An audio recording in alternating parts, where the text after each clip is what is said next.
ఇప్పుడు జరుగుతున్న అరాచకాలు దీనికి జవాబు ఎవరు చెప్తారు? ఎవరికి తెలీదు.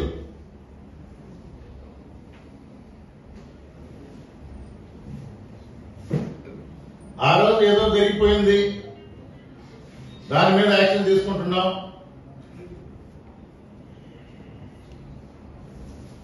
కలెక్టర్ గారికి మేము కూడా కంప్లైంట్ చేస్తాం. ఇప్పుడు జరుగుతున్న అరాచకాలు కళ్ళెదుట కనబడుతున్నాయి, యాక్షన్ తీసుకుంటారా? సాక్ష్యాలతో ఇస్తాం. లేని అభండాలు మా జిల్లా అధ్యక్షుడి మీద పెట్టుకున్నారు. ఉన్న నిజాలు చూడండి, కళ్ళు తెరవండి, యాక్షన్ తీసుకోండి. 4 రోజులు ఇబ్బంది పెడతారు. నిజం తెలిసిన తర్వాత ఒక మూల కూర్చుంటారు. ప్రజలు ఆల్రెడీ ఒక నిర్ణయానికి వచ్చారు.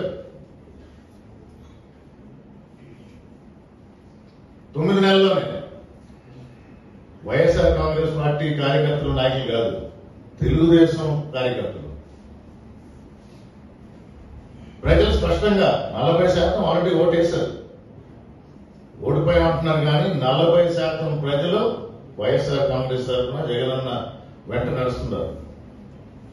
అది రోజు రోజుకి పెరుగుతుంది. ఇచ్చిన హామీలన్నీ పక్కన పడేశారు. నిస్సిగ్గుగా చెప్తున్నారు. ఆ రోజు నేను బయట నుంచి చూశాను, ఈ రోజు వీలు కాదు. మా ఎడ్యుకేషన్ సెక్టర్ లో